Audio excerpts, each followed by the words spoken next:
to unite his fractured kingdom and win over France's fiercely Catholic capital city, reputedly with the words, Paris vaut bien une messe. Paris is well worth a mass.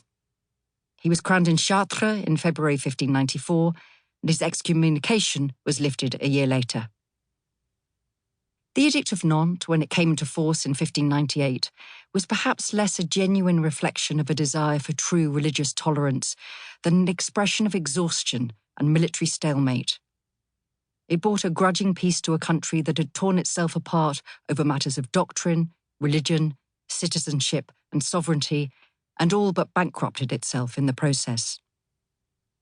Henri IV's grandson, Louis XIV, revoked the Edict of Nantes at Fontainebleau on the 22nd of October 1685, precipitating the forced exodus of those Huguenots still remaining in France. Every country which accepted the refugees was enriched by their presence. Indeed, the word refugee comes from réfugié, a French word first used to describe the Huguenots. The 80 Years' War in the Low Countries was no less complicated. Beginning in 1568, it was a revolt of the 17 provinces, what are today the Netherlands, Belgium, and Luxembourg, against the violent occupation of Habsburg Spain. Under the leadership of the Prince of Orange, Willem the Silent, the invasion forces under the Duke of Alba, working for Philip II of Spain, were eventually expelled from the north and west of the country.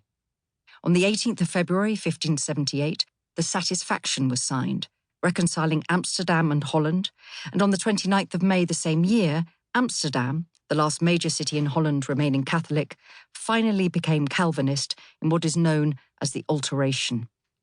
What is extraordinary, in the context of the bloody history of the times, is that no one was killed. I have allowed myself many artistic liberties in the imagining of this event, too. Hollanders, Frisians, Zeelanders, Gelderlanders, and others gradually started to think of themselves as Dutch. On the 26th of July, 1581, the provinces signed the Act of Abjuration, the first step to self-rule for the Netherlands. In 1588, the Republic of the Seven United Provinces was established, and in 1609, 1 year before the assassination of Henri IV in Paris, the Dutch Republic was recognised. All the same, it would be another generation before the Peace of Munster was signed in 1648, marking the end of the 80 Years' War and the beginning of the so-called Golden Age of the 17th century. The story of French Protestantism and the beginning of the Dutch Republic are both part of the larger European story of the Reformation.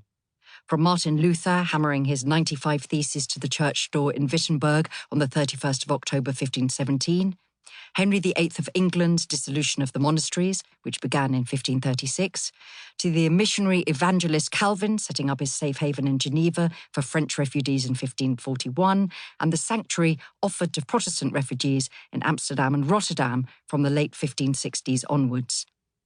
Key points at issue were the right to worship in one's own language, a rejection of the cult of relics and intercession, a more rigorous focus on the words of the Bible itself, and a desire to worship simply based on the rules for living laid down in Scripture, a rejection of the excesses and abuses of the Catholic Church that were repugnant to many, and the nature of the host in communion.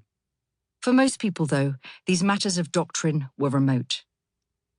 There are many excellent histories of the Huguenots, and the influence of this small community is extraordinary. A diaspora that took them, as skilled immigrants, to Holland, Germany, England, Ireland, the New World, Canada, Russia, Denmark, Sweden, Switzerland, and South Africa. The origins of the word Huguenot are unclear, though there are indications that initially it might have been a term of abuse, and contemporary followers tended to refer to themselves as members of l'Église réformée, or the Reformed Church. For the sake of the narrative, however, I have used Protestant, Calvinist, and Huguenot within the text.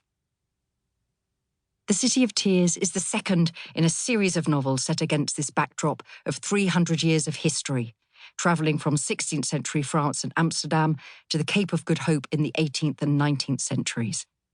The characters and their families, unless otherwise specified, are imagined, though inspired by the kind of people who might have lived. Ordinary women and men struggling to live, love, and survive against a backdrop of religious